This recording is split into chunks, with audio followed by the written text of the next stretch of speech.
Kalambuan, dalat na usang ka oras na programa maghatod kaninyo sa mga katikaran may kalabutan sa kalambuan dili lamang sa komunidad apan sa kinatibukan. Kalambuan, dalat na.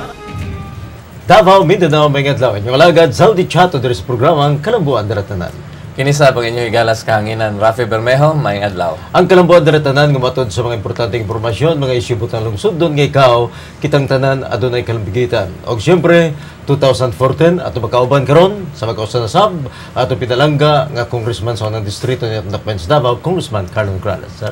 Maayong adlaw, Happy New Year kanimo Zaldi, kanimo Rafi, uga Year, sa tanang mga nagtanaw karon sa atong programang Kalambuan Daratanan. Happy New Year kaning tanan. Okay, Sals, mga kaigsunan, atong pagkaisgutan karon, no, magbalik lantaw lang ta sa tuig 2013, atong tan-awon, atong pangutanon si Congressman Carlo Nograles, kung unsa katong mga top news, no, ni atong milabayng tuig, o lahi sa top news, ato sa isgutan, kining gitawag nato good news ni atong milabayng tuig, no. O ato sang pangutanon si Congressman Carlo, kung unsa ang mamahimong dagway sa House of Representatives, karong tuig 2014. Siyempre pa, dili na to kalimtan ang inyong mga pangutana gikan sa inyong tagsa-tagsa ka mga barangay. Sals. O siyempre, Raf, ang ako mga pangutana ngadto kang Congressman Carlo Nograles sa tuig 2014 na gyud. Happy New Year day kanimo, Congressman. Happy New Year. Carlo Nograles. Sa unsa sa imong tan-aw, Congressman Carlo Nograles, ang padulngan sa atong nasod o sa House of Representatives nining Year of the Horse? Para kanako tingali ang pinaka mahimong focus sa atong nasod is kining rebuilding efforts diha sa Kabisayaan, no. Tungod sa nahitabo nga dakong linog ug katong Super Typhoon Yolanda, daghan kaayo ang naapektuhan sa Visayas. Mao nang for 2014 ang tutukan gyud og sakto syempre ang rehabilitation and relief efforts. No? Actually, humana ta sa relief efforts, dapat padulong na gyud ta sa rehabilitation. Sa lakto na pagkasulti, unsaon nato pag-rebuild sa kinabuhi sa matag usa nga mga nagpuyo diha sa mga areas na naapektuhan, labi na sa ilang panginabuhian, sa ilang mga panimalay, sa ilang kinabuhi gyud, no, ang pag-eskwela sa mga bata, unsaon nato pagbalik ana sa normal. And then of course, for Mindanao, ang tutukan pod nato dinhi sa Mindanao is katong pending peace agreement nga medyo sa peace agreement nato sa MILF patapos na ta, no, na yung mga final annexes na lang na kinahanglan pirmahan. Then human sa pagpirma ni anang annex, ihatag na nila sa Kongreso ang draft proposed law para sa Bangsamoro entity, Bangsamoro Basic Law, na kinihanglan po namong hisgutan sa Congress. Unya, syempre, human ni ana, kinihanglan pasahon namo sa Congress, sa House ug sa Senate, pirmahan sa Presidente, yung plebisito pata dito sa ARMM areas, no, or ang mahimong bagong Bangsamoro entity. And for the House of Representatives, syempre, maupod kini ang pinakaunang tuig na wala na PDAF para sa mga kongresista, ingon man sa mga senators. So, mao ni ang ginatawag na experimental year na wala na PDAF. So, unsa na lang ang buhaton sa mga kongresista, unsa na buhaton sa mga senator. Syempre, apil na diha ang pagtutok nila sa ilang kanang ginatawag na oversight functions, no, which is ang check and balance nato sa executive, kung husto ba ang paggamit nila sa kwartang atong gigahin, gihatag o gibudgetan para sa nakilalaing mga ahensya ug departamento para sa executive. And then of course, syempre ang legislative agenda sa House of Representatives karon matutukan na gid nato because this is the first full year para sa bag-ong 16th Congress, no. Kay katong pagsugod namo sa 16th Congress, nagsugod mi for all intents and purposes 4th Monday of July. And then tutok dayon mi sa kanang ginatawag na budget hearing. So dili kaya namo natutukan ang pag-hearing sa mga pending bills, no. So this will be the first full year para sa 16th Congress, gikan buta ko ipasabot gikan Enero hangtod Disyembre. And so siguro kining ang 2014 diri nato makita ang pagtutok nato sa legislative meal na ginatawag. Ang tuig 2013 kining tuig kini sa water snake nga may nato nga dayag nga puno sa kulbahinam sa mga panghitabo. Congressman Carlo Nograles nganlan namo ang mga panghitabo sa melabay nga tuig 2013 og suginli misulti isab mi ug unsa ang naa sa mga hunahuna. Una katong super typhoon Yolanda na ito itong Nobyembre 2013. O siyempre, mao kini ang pinakadakong kalamidad na nahitabo dinhi sa atong nasod, no? Sukad-sukad tingali. Gani mao ni ang pinakakusog nga bagyo or super typhoon na ginatawag na nakita sa tibuok the entire world, no? Tibuok kalibutan. Nakita pud nato na in terms sa preparasyon, matod palagi nila, nobody can be totally prepared for what happened. Kay first time lagi ni nahitabo sa atong nasod, first time pud na nahitabo sa tibuok kalibutan. So wala gyud ta mag-expect na mag-ingon ana ka dako. Gani first time pud nato naka-experience og kanang ginatawag na storm surge. So in terms sa preparasyon, syempre dili malaki na kulang gyud ang atong preparasyon. Kay lagi ang kanunay nasa unang-una sa atong mga katawhan is imposible naman na inana kadako or imposible naman na inana kataas ang storm surge or imposible na inana kakusog ang hangin o ang bagyo, di ba? Karon nahimo nang posible ang matud palagi nila, abi nato imposible. And that really means na lahi na ang panahon karon. Kanang daan natong ginaingon na imposible na inana kadako na, and ang atong ginakadlukan is basig mausab. So kinihanlan tungod ani kinihanlan is ang atong preparation, no, we have to take it one step higher. Sa ato pa kung kulang pa ang atong preparasyon, dapat i-step up pa gyud nato kining preparation nato. And ang efforts nato to stop climate change, kinihanlan dublehon na nato ang atong mga efforts. So buti pasabot niabot na gyud karong mga panahonan, niabot na gyud kanang ginatawag ginakadlukan nato na climate change. But of course, ang dapat pud natong tutukan karon is kanang ginatawag lagi na rehabilitation efforts sa mga naigo nga areas sa Super Typhoon Yolanda. And right now, naatay mga nadungog ng mga istorya na kana lagi overpriced ang mga ang kato mga bank houses, overpriced ang inani. And mao ni ang atong ginakadlukan sad, mao ni ang gusto natong likayan diri sa ginatawag na daang matuwid, na dapat ang inaanang klase mga estilo, ang inaanang klase mga dili maayong mga ginabuhat, dapat walaon na kana siya. Kay ang importante ani is mahatag nato ang dapat natong ug ang angay natong ihatag na serbisyo labi na sa mga pamilyang naapektuhan. Lain pa sa or ikaduha, no, nga mga katong dagkong panghitabo niadtong milabayng tuig Congressman Carlo, katong gitawag nato ga Sambuanga Siege, no, nahitabo niadtong September 2013. Unsa po lang imong pangunahuna kalambigit sa mga panghitabo, Congressman? Ang ako manggudiha is in any peace efforts naagay dili gyud nimo ma-satisfy ang tanan. No. In any peace efforts, in any peace talks, tingali normal na kana na naay ubang mga naay ubang mga tao, naay ubang mga grupo na dili gyud magkauyon. Dili ba? So kinihanlan kung naay mga efforts towards reconciliation and peace, kinahanglan sensitibo pud ta dito sa uban.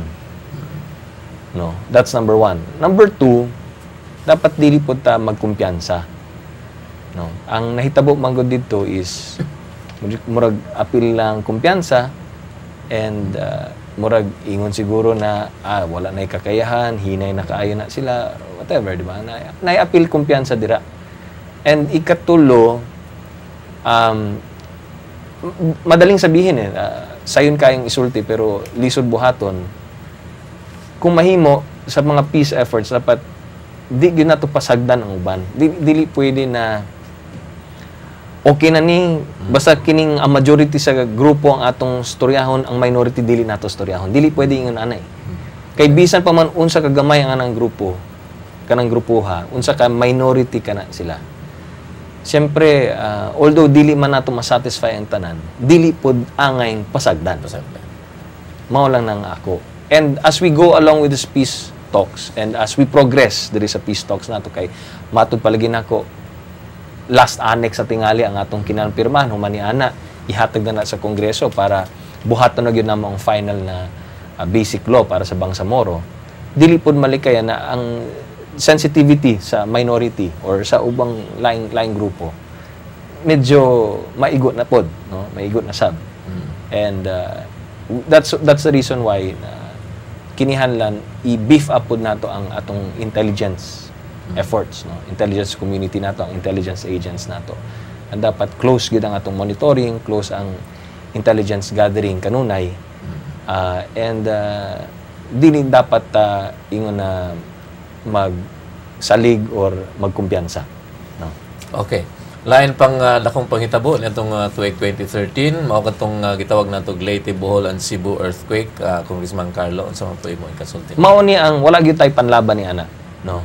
Ang linog wala tay panlaban. Wala pa maimbento ang scientific equipment na maka-predict og earthquake. Ug sakto, di ba? Ma-measure lang natong earthquake but kanang prediction of earthquake is very hard to do. Mas maayo pa gani ang ginaingon, mas maayo pa ang typhoon kay medyo ma-monitor pa nato ang movement sa typhoon. Pero ang earthquake lisod kaayong i-predict kana siya.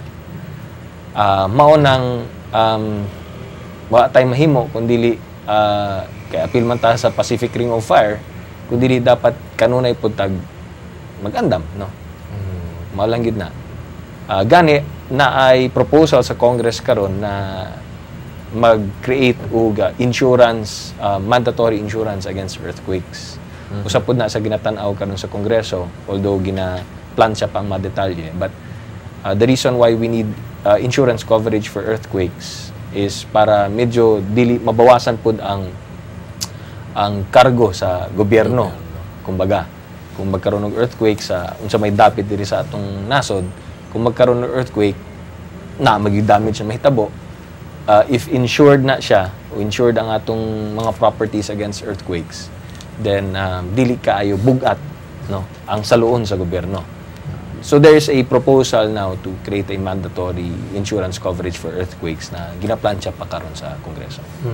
Congressman Carlo Nograles, sa sunod-sunod sa tulo ka bulan ang mga katalagban nga migo diri sa atong nasod nitong tuig 2013. Congressman Carlo Nograles, kung ato minumduman September, Oktubre o Nobyembre, kini bang maong kalabidad nga nagbitbit baka kini og mensahe alang kanato nga mga Pilipino, Congressman? Mensahe tingali kung atong tan-awon ang climate change, no. Nilabay naman gud niagi naman gud ang mga panahon na ginaingon nila na dili na tinuod ang climate change or layo pa kaayo ng climate change or dili pa siguro kita maapektuhan niya ana. Nay inanang klaseng pagsalig o pagkumpiyansa ang naapirmi sa atong hunahuna. Karon ni abot na gyud kita na gyud mismo ang naka-experience ani, no. Gani matud sa unang panahon pa ginaingon nila na ang pinaka maapektuhan sa climate change apil diha ang nasod sa Pilipinas, no. One of the most vulnerable countries pag-igo niya ng climate change. And dugay na nagaingon, dugay pa siguro na, dili pa siguro na moabot. Karon kita na gid nag-experience niya na. So, climate change is very real. No? Ganit, even here in Davao City, naidakong pagbaha, ulan gamay, baha na ta, or mag-ulan og dako na di na tumasabtan. So, ang panahon karon di na gid na tumasabtan tungod niya na. And I think the call of the time right now is how to reverse climate change. So gawas na gaandam ta, kung nanitang mag-andam ani, and disaster preparedness is very important. We have to find a ways, no, ang tibok kalibutan tanang nasod dinhi sa atong kalibutan kinihanlan, we have to work together to reverse the effects of climate change. Other things like the earthquake, matud palagi nako is hindi na siya ma-predict, no. Act of God na siya na ginatawag. So, kana siguro kung if religyoso kang tao, dapat kanon ipud kang andam. But bisan dili ka reliyosong tao.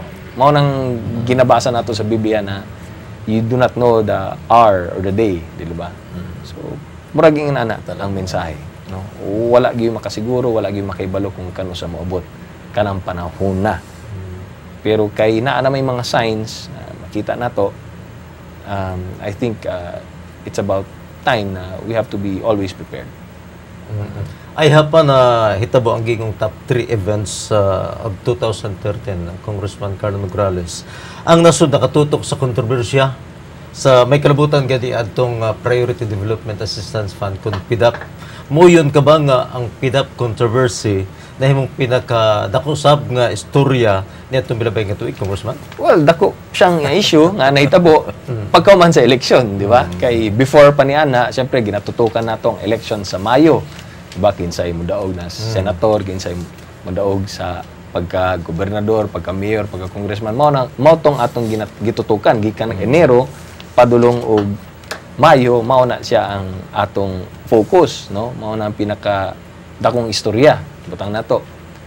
Pagkahuman niya ana sa eleksyon, diha na, no, ang PDAP controversy ang misulod padulong sa end of 2013. So siguro mao na ang ingon lagi nato na usa sa pinakadakong istorya kung dili ang pinakadakong istorya or issue na hitabo sa 2013 after sa May 2013 elections. Ang ako lang ani is masyadong nakatutok dito sa negatibo sa pagkadili maayo sa PDAP nga napasagdan or nakalimtan o wala na gitutukan o gitan-aw ang kaayuhan pod na nahatag sa PDAP, no? Kay tong 2013 basta muhiskot kag PDAP o mosulti ka og anything positive about PDAP, daghan kaayong masuko nimo. Pero kung butong naon-naon pag maayo ang paggamit sa PDAP, naapoy daghang mga positibo ug daghang mga natabangan kini.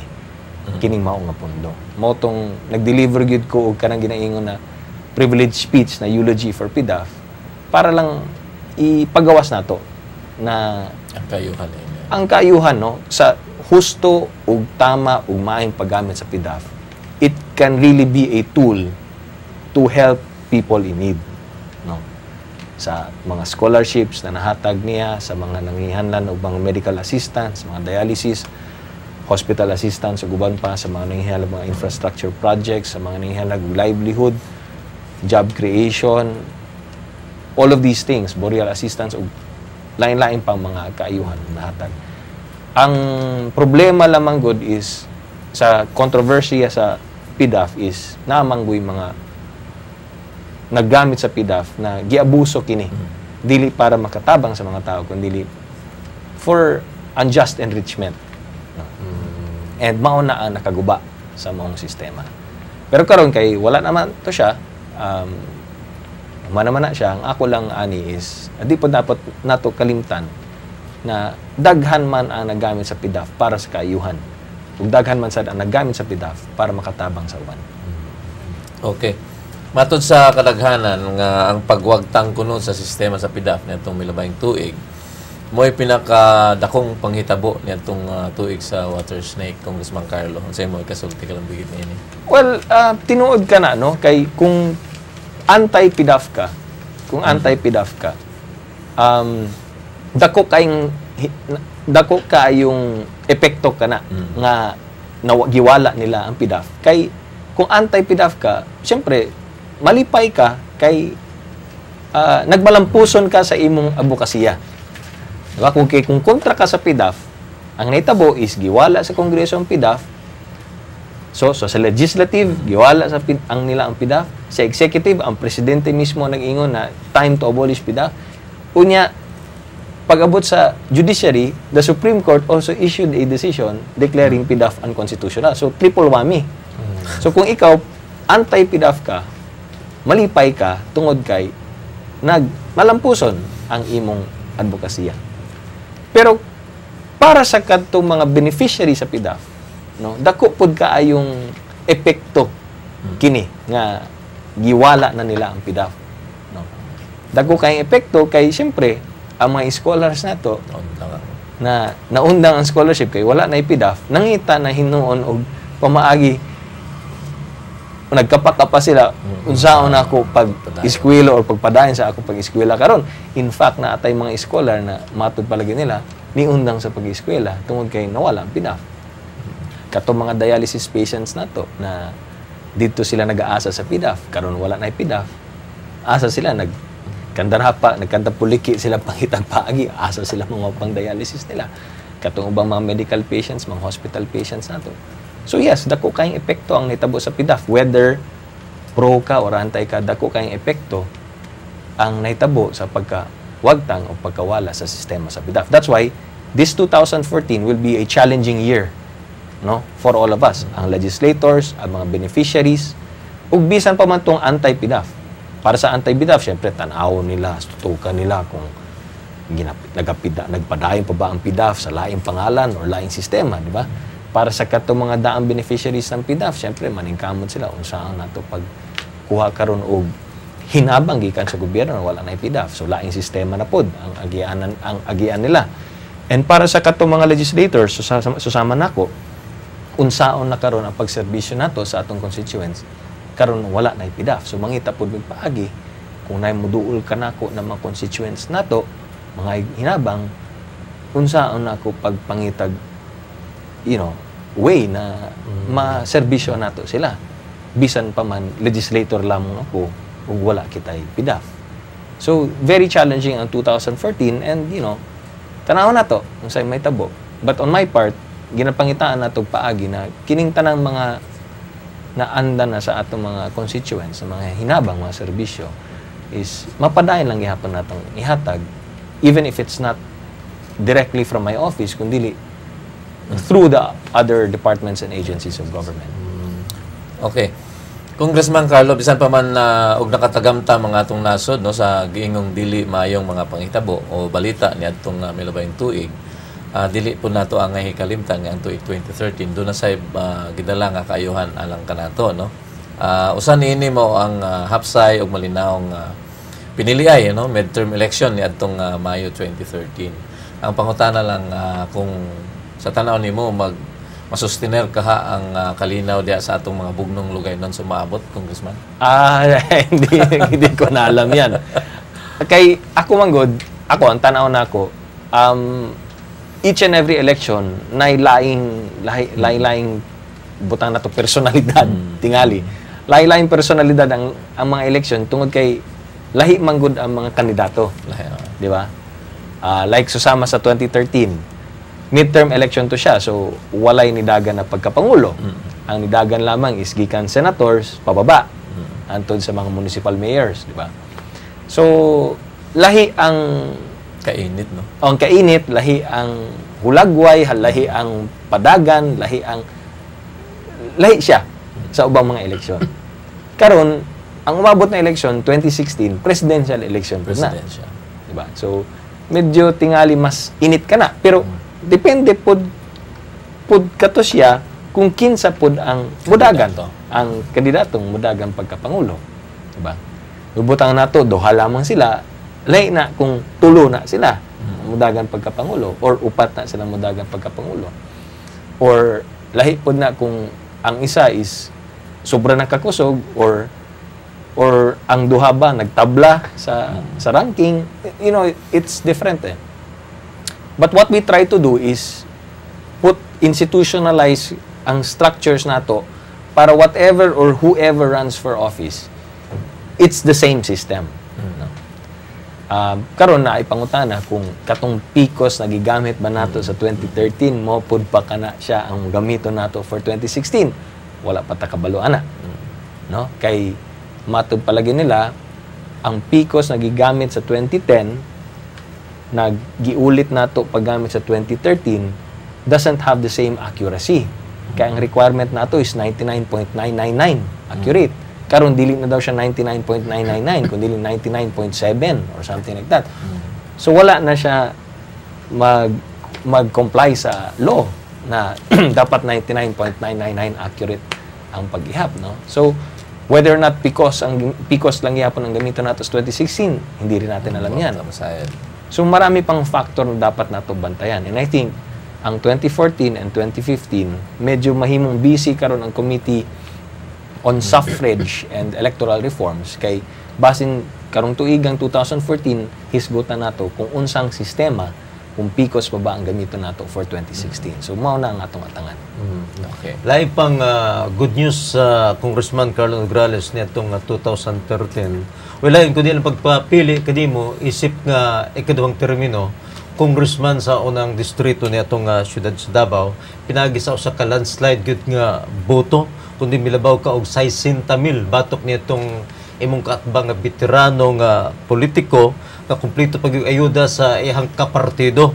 Kini unsa ba ka hinudanon kanimo ang maong nga kadaugan Congressman Carlo Nograles? Ako nagpasalamat lamang ko sa katauhan labi na sa unang distrito sa Dakbayan sa Davao na gihatag lang gihapon nila ang ilang pagsalig, pagtuo, ang ilang kumpiyansa sa atong abilidad isip ilang representante diha sa Kongreso.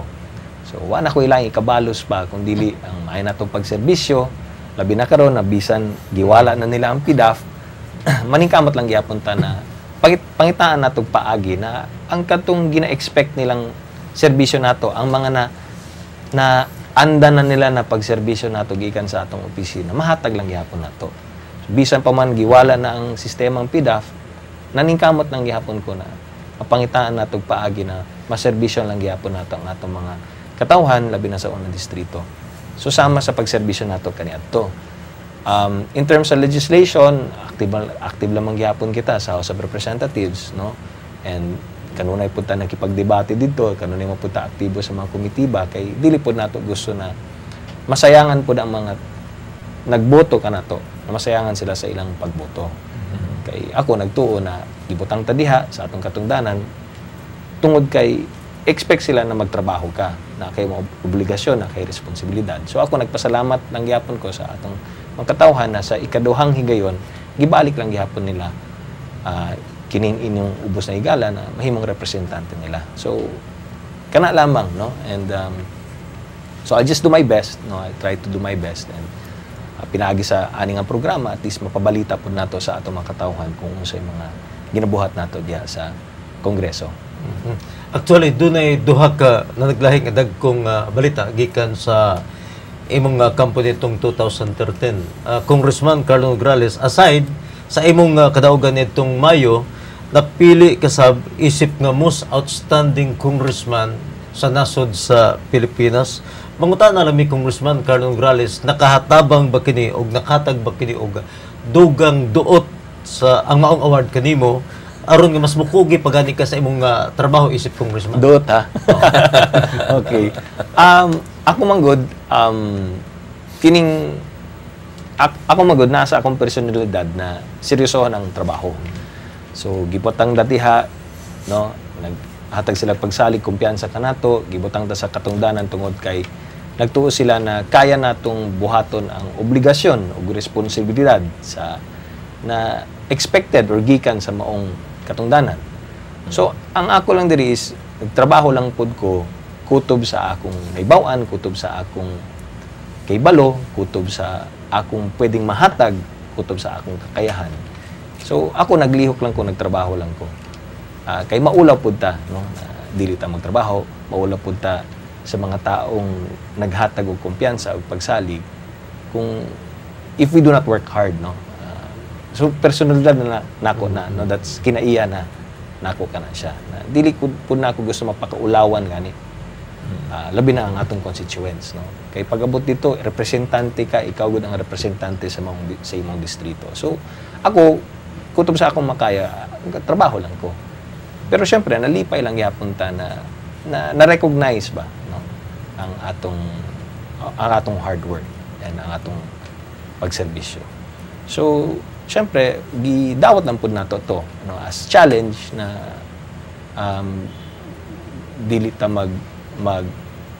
undang, dili ta maghinay sa atong pagtrabaho, kundi as an inspiration of the challenge po na dublihon pa ginato, triplehon pa ginato ang atong pagserbisyo o pagtrabaho dito sa Kongreso. So, dili man ingon na pagduot, kundi gidawat na lang pud nako to as nagpasalamat ko sa mga recognition, but it challenges me all the more to do my best. No? Labi na karon na medyo challenging na gyud kay tungod sa pagkawala sa PDAF. So, you know, it's murag naata sa timing na medyo nagkapakapan na punta, no? Kay medyo naanad na ta sa inaning sistema karon giwala ang usa ka dakong parte sa system, no? Sa ayuda. So medyo, you know, gakapakapan na punta kung saan nato ni fulfill sa expectation sa mga tao, no? Sa labi na sa mga botante. Kaya syempre pag elect nila sa imuha, naa sila expectation, no? And that expectation was based sa previous performance nimo. Karon kay katong dakong part of the system giwala na ang PDAF lagi. How do you now sustain that? Mao na ang challenge karon. So I have not yet stopped looking for ways and means na mahatag lang gihapon nato kini. Bisan pa man gibago na nila ang sistema. Lain pang good news gikan sa imong kampo, Congressman Carlo. Napili kang chairman sa House Committee on Labor. Sa imong reaction nito. Ako nagpasalamat ko sa pagsalig kay ginaboto man kadiha sa maong katungdanan, no. So nagpasalamat ko sa pagsalig sa kauban ako dito sa House of Representatives na may nag-elect sa ako isip chairman sa Committee on Labor and Employment. So it's my first chairmanship, syempre kay previous to that sa 15th Congress assistant majority man ta, no. Karon chairman na ta sa Labor, so it's really my first chairmanship of a major committee. And syempre maulagi na maulaw pud ta kung dili pud nato tarungon ang paggunit sa maong posisyon. And that's why I've always made it a point to always study the bills that are pending in our committee, to always review and to always conduct our committee hearings as smoothly as I can, no? And ang challenge for any committee obviously is to have a bill passed in your committee and that bill that you sponsor on the floor become a law. And yan ang tututukan natin sa 2014. No? So hopefully in 2014 and the year after 2015, naatay mga ma-report out na mga bills from our committee which eventually will become a law that will be passed by the President. And that is the challenge for any chairman of any committee. Labi na para sa Committee on Labor na kita ang nag-chair. Okay. Sa mga kaigsunan, daghan pa tagi pangutana kang Congressman Carlo Nograles, no, apan nahatagal sa nato gamay nga higayon pud ng atong mga pahinumdom. Ay lang maghawa kay mabalik dayon ta. Kalambuan, dalatana.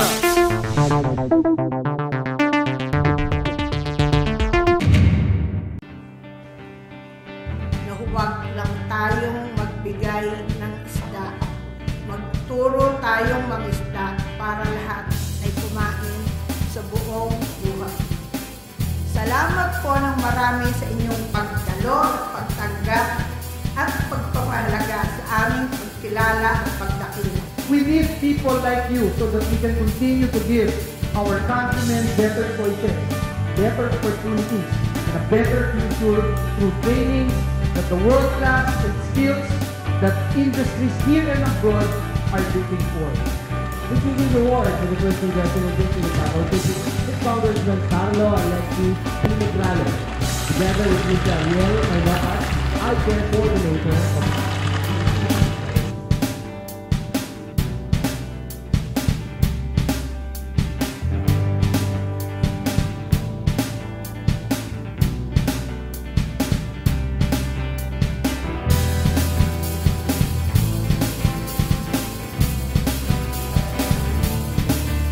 Kalambuan, dalatana. Balik ta sa atong programa Kalambuan Dalatanan. Atong hisgutan karon mga kaigsunan ang mamahimong dagway, no, kung unsa katong mamahimong dagway sa tuig 2014. Congressman Carlo gibutyag ni Speaker Feliciano Belmonte Jr. Nga motutok kuno ang House sa giingong love for country. Ang akong pangutana, nagkulang ba dayon og paghigugma ang mga Pilipino sa iyang nasod, Congressman? Dili man tingali. Ang but lang ipasabot ni Speaker Belmonte is that ang love for country mangibabaw dapat para sa tanang mga Pilipino, whether bisan mga Pilipino nagkalain-lain og personalidad, nagkalain-lain og relihiyon, nagkalain-lain og political alliances, no, bisan natay mga lain-lain mga inaana, no, political differences, religious differences, or even personality, lain-lain personalidad. At the end of the day, dapat tanaw nato na Pilipino tang tanan, and kinihanlan kanunay mangibabaw ang love for country. So in anything and everything that we do, dapat tanawon nato na kiniba para sa kayuhan sa Pilipino, kiniba para sa kayuhan sa atong nasod. Pero kung tanawon nato, no, ang experience magud sa Pilipinas basta na ikalamidad, basta daghan mga nanginhanog hinabang, basta mga Pilipino nanginhanog hinabang, kung ang Pilipino gidaog-daog, makita nato na magkayusa ang tibok sambayanan, no? Tibok nasod, magkayusa gyud kana. Siyempre panawagan lang pud nato na dapat dili nato uhulaton na moabot ang kalamidad or daog-daog gunta or mahitabo kini mga nahitabo para lang mapakita natong atong pagmahal sa usa't usa. Dapat kanunay ato na siyang makita. But you know, tanang mga Pilipino, no, wherever we are, bisang asan dapit sa kalibutan, we're all proud to be Filipinos. Okay. Ginapahingusgan karon ni Speaker Sonny Belmonte, Congressman Carl Nograles, kining iyang advocacy for charter change for 2014. Sa tanaw nimo, kining maong inisyatiba si Speaker nga magchatcha dunay kalambigitan sa iyang love for the country advocacy, Congressman. Katong ang iyang proposal for charter change, actually, asa ba nagikan ka na? Tungod sa problema sa nasod, labi na in terms of employment. No? Daghan sa ato mga Pilipino ang walay trabaho, walay tarong na trabaho. And matod pa sa mga economists, manggod, no? Kini ang perception na sa atong speaker, no? Ako, wala pa ko'y decision ani, but as far as the speaker is concerned, ang iyamang gud ani kay Speaker Belmonte is, ang iyamang gud ani is natay daghang problema may tungod sa pagpangita og trabaho, paghatag trabaho sa mga Pilipino. So, ang experience sa ubang mga nasod manggod na once they open up their country to foreign investment, foreign investors, mga langyaw nga mga negosyante, kung mag-establish sila og ilang negosyo diri sa Pilipinas or sa usa ka nasod, maka-create gid na og jobs, maka-create og employment. So katong charter change proposal to open up the economic provisions of the country, yung economic restrictions of the country para makasulod ang mga foreigners, mga langyaw, mga negosyante, makatukod sa sarili nilang mga negosyo, they can own real property, real estate, etc. etc. Siyempre, ang tumautinguha is kung naanay foreign investors din sa atong nasod, then it will create new jobs and employment. So, mao na ang rason nga nung usa kini sa gina-push ni Speaker Belmonte na the charter change, changing the economic provisions or restrictions of the Constitution. Now, kana siya kung magmalampuson ba na or dili, tanaw na to, no? Sa akong kanon ng ginaingon, anyway, you have a committee on constitutional amendments, and the main reason we have that committee is para hisgutan kini mga proposals. So as far as we're concerned, proposal pa lamang kini na atong hisgutan. Whether or not mag-succeed yan, hindi natin alam. Tingnan natin. Magsugod karong 2014, tanaw na to ang panahon. Ang Malacanang, mingon nga abri sila sa posibilidad nga amindahan ang EPIRA law nga kuno malimitahan ang pagsaka sa presyo sa kuryente. Unsa ba ang EPIRA law og sinyalis na ba kini nga sugdan na sa House ang gingon nga chatcha, Congressman? Well, you know, ang EPIRA law manggod, dugay na siyang gustong amindahan. No? Pero dili siya ma-push forward tungod kay ang Malacanang, dili kaayo pud sila suportado sa mga inisyatibo. Karon medyo nakabitaw na ang Malacanang og murag ang iyahang posisyon na open sila sa inanang klaseng posibilidad. Basing karon mag-push na ni siya. Sa may problema sa EPIRA law. Under manggod sa EPIRA law, ang nahitabo manggod ani is tungod sa EPIRA law, ang gobyerno sa Pilipinas dili makasulod sa kanang ginatawag na power generation. Kaya gi-privatize naman nato ang power plants, ang power generation. Gi-privatize na nato na siya para ang mga private companies na ang bahala sa power generation. That was when we privatized the energy sector. So sa laktod ng pagkasulti, ang gobyerno dili siya pwedeng maghimo, dili siya pwedeng magpatukod, dili siya pwedeng manag-iya og usa ka power plant. Ang problema nato karon is kulang atong power plants. So, usa sa mga gustong amendahan sa mga provisions sa EPIRA law is for a certain period or for a limited period, tagaan na pud og pamaagi o tagaan na pud og way ang gobyerno na makatukod o makahimo o makabuhat o makapatindog og power plants. Kay kung walay gustong maghatag og power plant dito sa diri sa atong nasod, gobyerno na lang maghatag. Murag nga just to help in the power generation. That is one issue. The second issue is the use of the Malampaya funds. Because under the EPIRA law, ang kanang Malampaya funds nato, dili nato siya pwedeng gamiton para to subsidize ang electricity cost. Because remember, nung lumabas ang issue na musaka ang singil sa Meralco, na ay mga nagsuggest na gamiton ang Malampaya funds aron i-subsidize ang singil sa kuryente para dili kayo maigo or maapektuhan ang mga consumers. Karon, pagbasa sa EPIRA law, nakabutang man dito na the Malampaya funds cannot be used for that. Kaya ang Malampaya funds pwede lang gamiton for the exploration, exploitation, and development of energy sources. So sa ato pa, dili siya pwedeng gamiton pang-subsidize. So usapod na sa mga gustong amendahan, usa sa mga issues or provisions sa gustong amendahan sa EPIRA law, na magamit ang Malampaya funds for the subsidy or to subsidize the electricity cost. But right now, sa akong naibawan, the Asian Development Bank or ADB is now studying the EPIRA law and trying to find out unsay mga kinahanglan amendahan sa mga balaod. And then, ang sulti sa atong Energy Secretary, si Secretary Petilla, that by the first quarter of 2014, naana daw sila'y mahatag nga proposed revision sa EPIRA law. So, kami sa Congress, naghulat na lamang pudmi, kaya ang promise is the first quarter of 2014, naana sila'y proposed amendments sa EPIRA law. Okay. Sigutan po nato ang imong mga legislative initiatives, Congressman Carlo, no?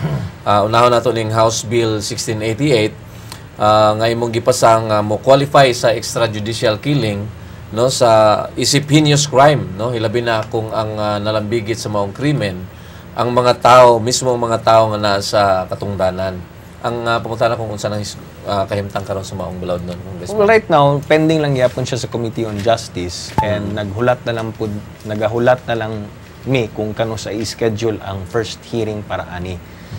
Kining maong balaod, syempre na-file naman nato ni sa last Congress. Ang gusto natong mahitabo ani is to qualify ang extrajudicial killings kung committed siya sa usa ka public officer or a person in authority or an agent of a person in authority. Sa ato pa, mga tao na nasa katungdanan, nasa gobyerno. Kung maghimo o extrajudicial killing, immediately classified na heinous crime ka na. So, ang pinaka-maximum penalty ang dapat natong ihatag. No? So, importante pud kaayo kini kay labi na karon ang international community, ang Human Rights Watch, ang mga international human rights organizations, ang ilang pasangi lagi is kita sa atong nasod is dili kay ta effective or dili kita epektibo sa pagwala or pagsugpo sa extrajudicial killings o nagpadaya lang gihapon kana siya karong mga panahon na. So importante kay na makapasar kita og balaod na magpakita sa international community na we are serious in solving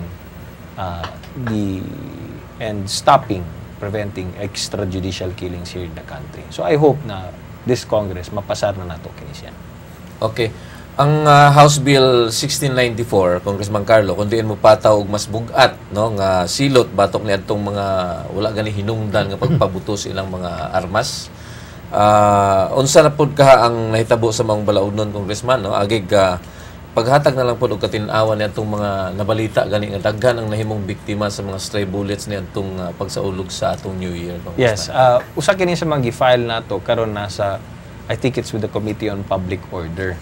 Sa kasamtangan manggod na atay provision sa revised penal code nato na discharge of firearms. So sa ato pa magpabuto ka na walay hinungdan, magpabuto lamang ka. So sama pag New Year magpabuto ka og imong pusil, di ba? Ang penalty ni ana is sa discharge of firearms is naa sa kanang ginatawag na prison correctional in its minimum and medium periods. So ang akong proposal is tas-an pa siya. No. So kung nagpabuto ka ug imong pusil na way hinungdan New Year sa pabuto ka, ang proposal nako tas-an pa ang penalty. Na imbis na prison correctional na minimum and medium periods, himuon na siyang prison correctional in its maximum period. So sa ato pa kung makasuhan ka ani naay posibilidad na mapriso ka og 4 years, 2 months, and 1 day to 6 years. So, mao na ang pinaka-maximum penalty sa prison correctional. Karon, gusto po nako, ang proposal po nako, kung ang maghimo ani is membro sa PNP, o police, or AFP, na gi-issuehan og firearm na dapat gamito nato sa pagprotekta sa katilingban or sa atong nasod, na imbis na maprotekta ka, nag-apil-apil po kag pabuto ni ana, di ba? So it's an abuse of your authority. So dapat mas taas po ang penalty. So ang akong suggestion is himuon siyang punishable by prison mayor, which is 6 years and 1 day to 12 years imprisonment. Now, karon kung susama ni ana man hitabo last New Year na nagpabuto ka unya stray bullet, naigo na bata, naigo nga tao namatay. Under the revised penal code, unsa ang posibleng kaso, no? Discharge lang o firearms, di gamay kaayo ang silot, prison correctional lamang, pero namatay ang tao tungod kay nagpabuto ka na stray bullet, di ba? Dili man lamang ka na equivalent sa homicide. So gusto po nako na qualification dito ang akong amendment na nagpabuto ka ug tungod ni ana ay namatay, ang penalty dapat is reclusion temporal pareha sa homicide, diba? So mao nang akong suggestion and mao nang akong proposal, and pending karon sa Committee on Public Order, and I hope mapasar na kana siya para medyo ang mga tao dili na basta-basta magpaboto labi na pag-abot sa New Year na karon nakita nato na sa kabata, pila ka bata na igo namatay, di ba? Na ibang mga tao namatay, nasamdan. So kinahanglan to prevent this, we have to increase the penalties. Lain pang bill nga pending karon diya sa House, Congressman Carlo Nograles, kining House Bill number 3367 kundiin mupata usab sa kinatas ang silot nga pagkabilanggo o hangtod sa tibok niyang kinabuhi ngadto o batok sa mga tao gani nga mangawat nga atol sa katalagman og kalamidad, Congressman Carlo Nograles. Sa tanaw nimo mao kini ang gingon nga panawagan sa panahon, Congressman? Katong proposal manggod gikan na siya kang Congressman Biason na proposal, no? Tingali because of what happened dito, experience nato dito sa Super Typhoon Yolanda na naglooting. Pero sa kasamtangan manggod karon under the revised penal code, kung nagkaroon og ingon anang klaseng looting, naa naman na siya, salo naman na siya sa revised penal code nato, no? Under ang provision sa qualified theft, no? So kung atong tan-awon, qualified theft na siya kay nangawat ka panahon sa kalamidad. So kung panahon sa earthquake, panahon sa calamity, panahon sa typhoon, inana niya nangawat ka, maigugid na siya sa qualified theft. Now, kung ordinary theft man gud na siya, ang posibleng pinakataas na penalty na makuha nimo is prison mayor in the maximum period. Kung qualified theft na siya, 2 degrees higher, so ang posibilidad is mahimo kang ang penalty 2 degrees higher, mahimong reclusion temporal in the medium. Reclusion temporal in medium periods, no. Ang proposal ni Congressman Biason, tasan lang siya into reclusion temporal maximum. So kung sa nahitabot dito sa Typhoon Yolanda na ang dili manggod nato gusto is mahimong excuse gani na siya. Na kung panahon ko sa typhoon pwede ko mangawat. Pahit lagi kayo. So kay pahit lagi kaayo, no. Although understandable man na siya, of course we still have to maintain order, no? Kung naay mga mahitabo na kalamidad. Kung atong pasagdan kini di basig sa sunod na kalamidad mo take advantage ang mga tao, diba? So we have ang proposal lang ni Congressman Biason is to set the right message. And the right message is even if panahon sa calamity under the law, mangawat ka, aggravating paganit to siya na circumstance. So, para to set the right message, gusto niya, pakita na to na dili nato siya pasagdan. No? Ang inanang klase mga acts or activities. No? So, that's why he's proposing to do it one level higher ang penalty.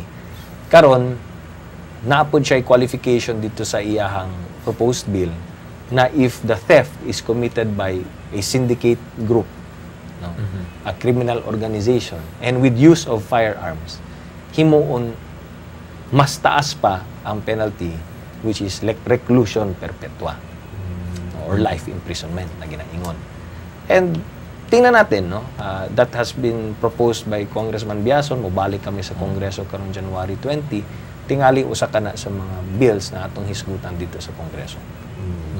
Okay. Ang sunod pangutana, Sals, murag pinasahi kay ni minaw lang, Sals, ha.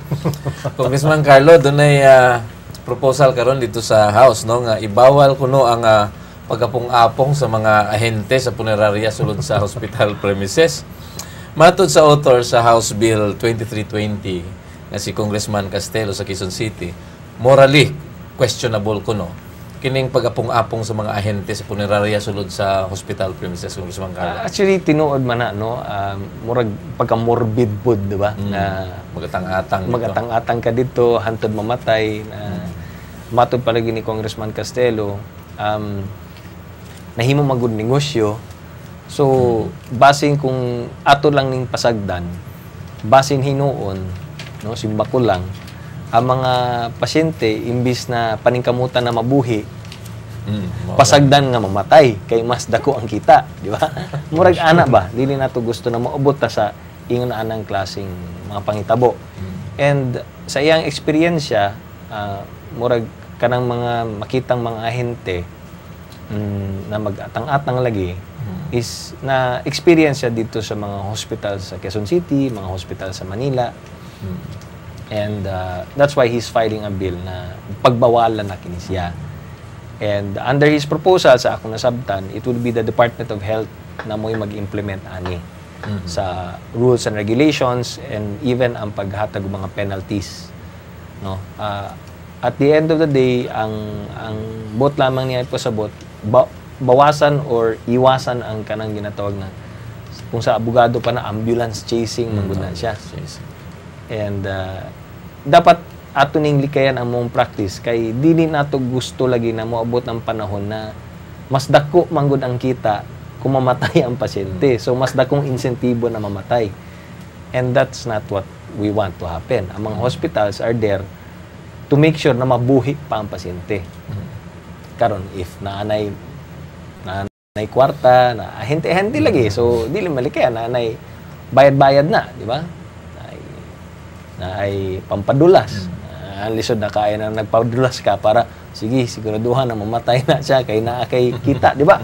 Naa kay komisyon ani kay kung mamatay mo sulod sa punerarya di taga, di ba? Taga ng komisyon. Dili nato gusto na moabot sa mga punto. Bantay-bantay na ni Sir sa base nga itong pasyente ani tukon nagkalit ba. Anyway, doon House Bill kining House Bill 3035.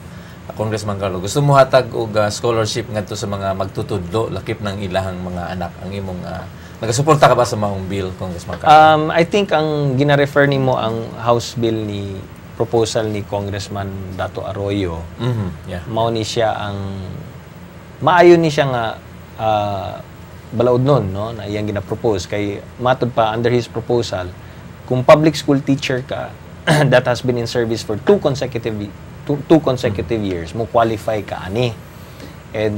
And under sa kanyang proposed bill, kung public school teacher ka na nagtudlo and been active for 2 consecutive years, dapat tagaan ka o pamaagi na maka-eskwela ka og masteral or postgraduate degree nga libre tungod kay under the scholarship sa gobyerno.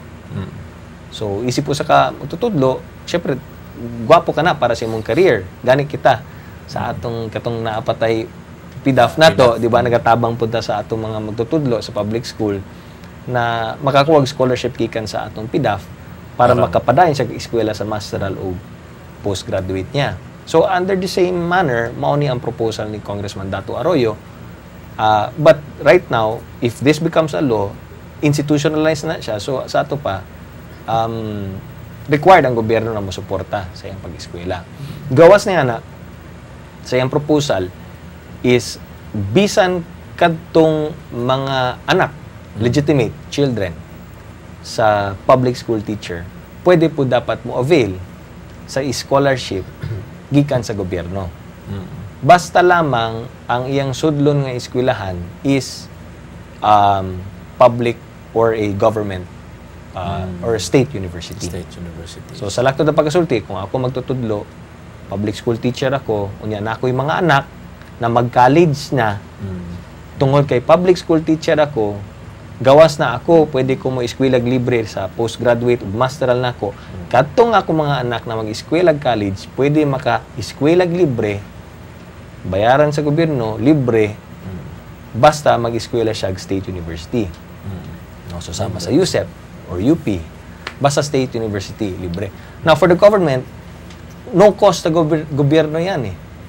Di ba? No cost sa gobyerno. Kay, siyempre, kuwan naman na, ginabudget na naman nato na ang mga operating expenses sa atong mga state universities, di ba?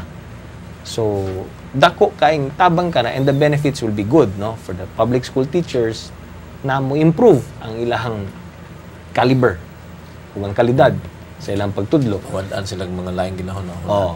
Unya ang ilang mga anak, ma-assure pagid nato na maka-eskwela tarong and will create a brighter future for themselves and their family. So, it's a very good proposal which we are bound to support.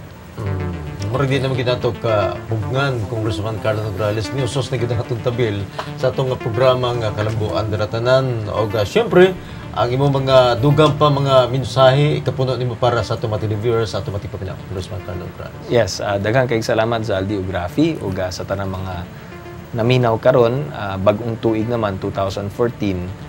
Apan siyempre, karong tuigan 2014 ang Kongreso mamahimo naming busy ug nakatutok karon sa among legislative agenda. And of course, paggamit nato sa oversight functions nato aron siguraduhon nato na ang tanang mga serbisyo gikan sa lain-lain mga departamento ug ahensya mahatag nato ilabi na sa atong mga constituents.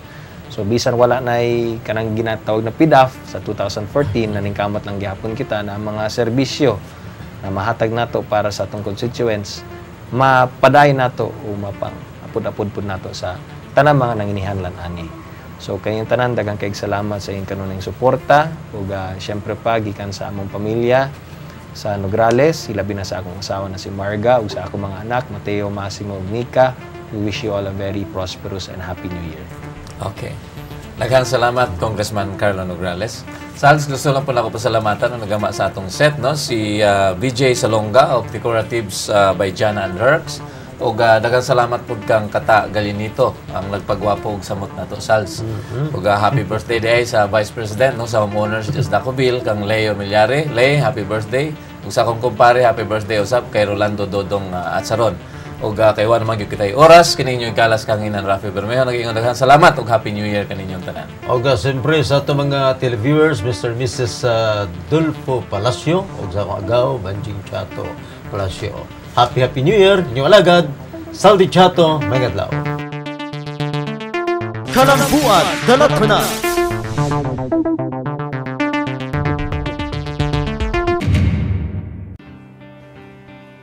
Na huwag lang tayong magbigay ng isda. Magturo tayong mangisda para lahat ay kumain sa buong buhay. Salamat po ng marami sa inyong pagdalo at pagtanggap at pagpapahalaga sa aming pagkilala at pagdakila. We need people like you so that we can continue to give our countrymen better choices, better opportunities, and a better future through training that the world class and skills that industries here and abroad are looking for. This is the reward for the first congressional district of with Congressman Carlo Alexi Pinigrales, together with Mr. Ariel Maywakas, our care coordinator of